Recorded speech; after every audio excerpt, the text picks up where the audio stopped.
From home you have reached the horizon here. From here to another, here you go.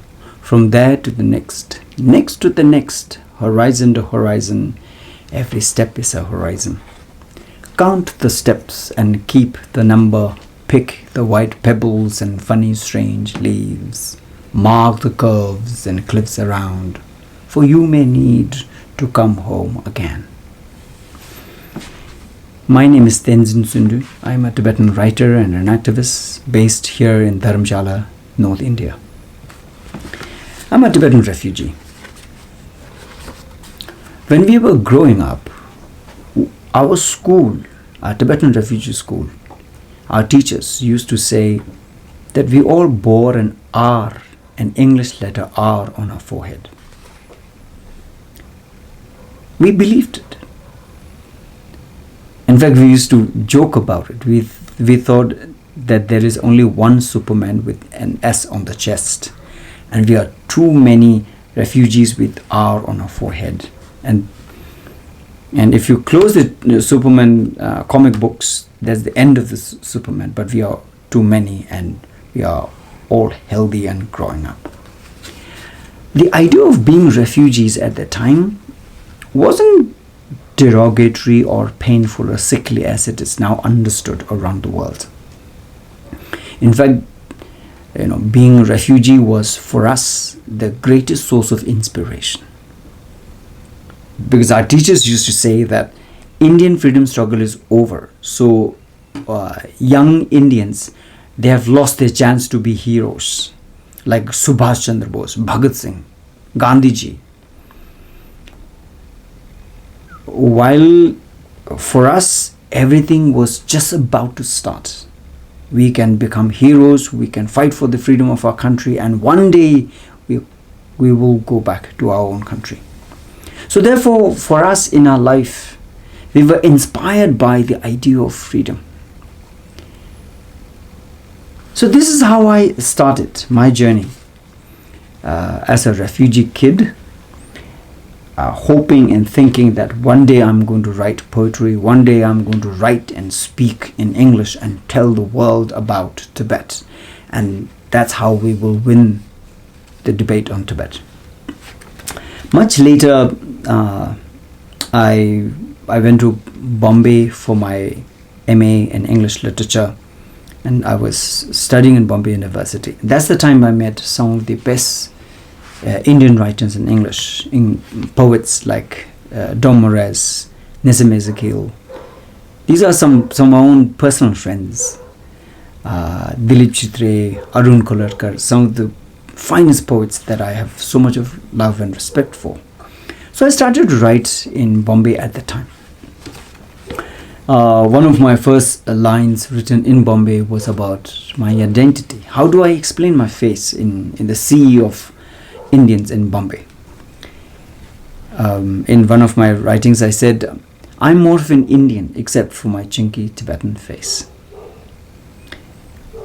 So speaking about identity, I think was one of the first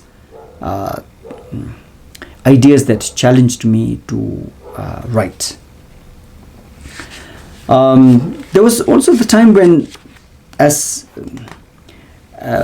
a university student, not having a place to stay, I wrote this poem called Space Bar, a Proposal, to ask, can I stay in your house? We used to do poetry readings in rich people's homes. And because I didn't have a place to stay, I was staying mostly with my classmates in, 1 week somewhere else, 1 month in somewhere else's house. So I wrote this proposal to say, can I stay in your house? Pull your ceiling halfway down and you can create a mezzanine for me. Your walls open into cupboards. Is there an empty shelf for me? Let me grow in your garden with your roses and prickly pears. I'll sleep under your bed and watch TV in the mirror. Do you have an ear on your balcony? I am singing from your window. Open your door. Let me in. I am resting at your doorstep. Call me. when you're awake.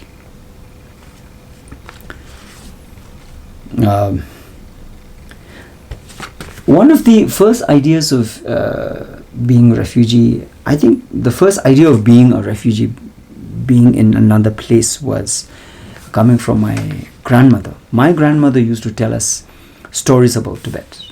And I think that's how the idea of Tibet, which we had never seen, because we were all born in India and educated here.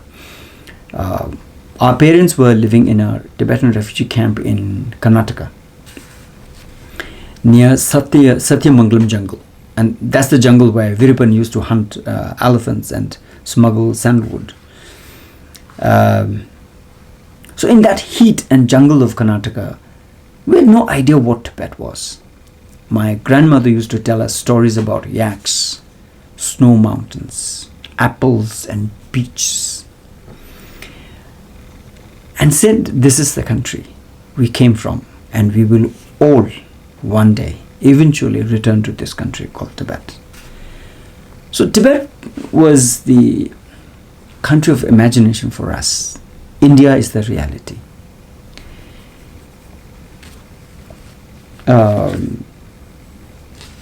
But then growing up in our refugee camp, and also seeing a certain sense of complacency in refugee life, I kept on thinking that we have to do more than what we are already doing.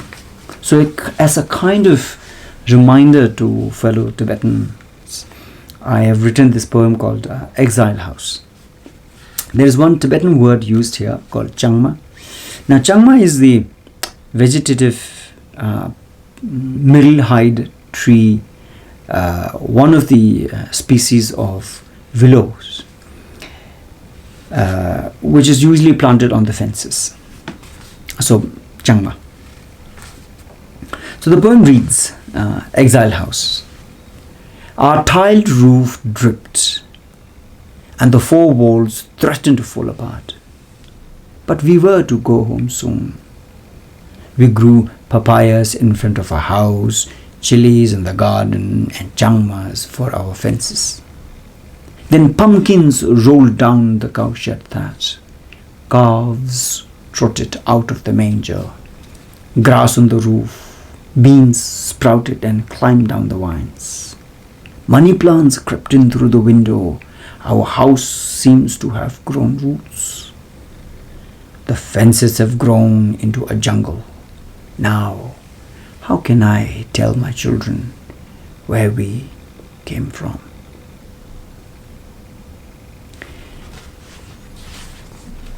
So there is the trapping of exile. I believe that exiles are the people who had to leave home. And in the new place, in the foreign country, we are unable to settle down. And it's impossible to go back to the same country we came from. So we are severed from the past. The present is uncomfortable. And the future looks bleak. We are nowhere. But I learned a trick how to find home.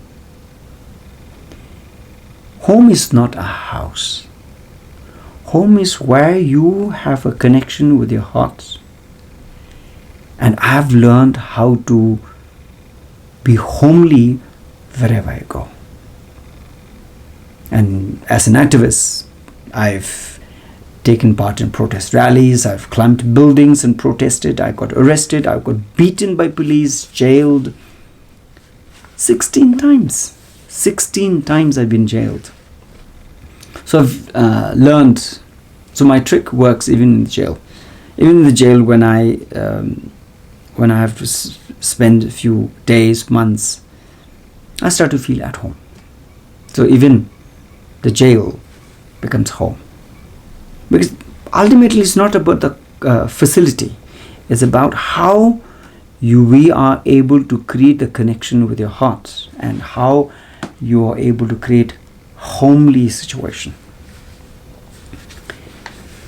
For me, our journey as a refugee is towards a return to a homeland, the homeland in Tibet, which is under Chinese occupation today. But more than actually arriving in Tibet, the journey towards home is the true freedom. So independence of Tibet is not just the political independence of Tibet. In the journey, how much freedom are we able to create for ourselves? So there is the political independence movement. At the same time, there is the liberation of the person. That there is the personal freedom struggle that is constantly going on. I'll read one last poem, and maybe I will conclude it here. This is a poem written in Dharamshala. It's called When It Rains in Dharamshala. And I'm sure some of you must have come to Dharamshala. Dharamshala is here in Himachal Pradesh, North India. It's one of the most beautiful places in India. And the trouble is you get 3 solid months of rain. And when it rains here, it doesn't rain cats, dogs. It rains cats, dogs and donkeys. मतलब इतना सारे बारिश कि आपको ये जो cheap Chinese umbrellas जो है ना वो टूटे पड़े हो जाएंगे टिश्यू पेपर जैसे. आपको लगेगा जलंधर की छाता, वो लंबी बड़ी वाली. So this is my tribute to Dharamshala, which is the capital of Tibetans in exile. His Holiness the Dalai Lama is here. Tibetan government exile is also based here. So this is about a room I have rented here from a Kashmiri family. And I spent 4 years in that house. It's a servant's quarter and built from the British times. So the poem, When It Rains in Dharamshala. When it rains in Dharamshala, raindrops wear boxing gloves. Thousands of them come crashing down and beat my room. Under its tin roof, my room cries from inside, wets my bed, my papers. Sometimes the clever rain comes from behind my room.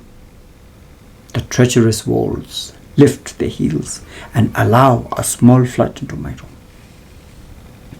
I sit on my island nation bed and watch my country in flood. Notes on freedom, memoirs of my prison days, letters from college friends, crumbs of bread and Maggi noodles rise sprightly to the surface like a sudden recovery of a forgotten memory. 3 months of torture, monsoon in the needle-leaved pines, Himalaya rinsed clean, glistens in the evening sun. Until the rain calms down and stops beating my room, I need to console my tin roof, who has been on duty from the British Raj. This room has sheltered many homeless people. Now captured by mongooses and mice, lizards and spiders, and partly rented by me. A rented room for a home is a humbling existence. My Kashmiri landlady at 80 cannot return home. We often compete for beauty, Kashmir or Tibet. Every evening I return to my rented room, but I'm not going to die this way. There has got to be some way out of here. I cannot cry like my room. I have cried enough in prisons and in small moments of despair. There has got to be some way out of here. I cannot cry. My room is wet enough. Thank you, Glasshouse Festival, for inviting me to read some of my poems and tell you some stories. I hope all of you have got some feel of what a refugee poet would feel, and also an activist. I do not believe as a refugee we have extra problems. I think we all have our own problems of our own sizes and stature. And therefore the real freedom is how do we deal with our own demons. Thank you.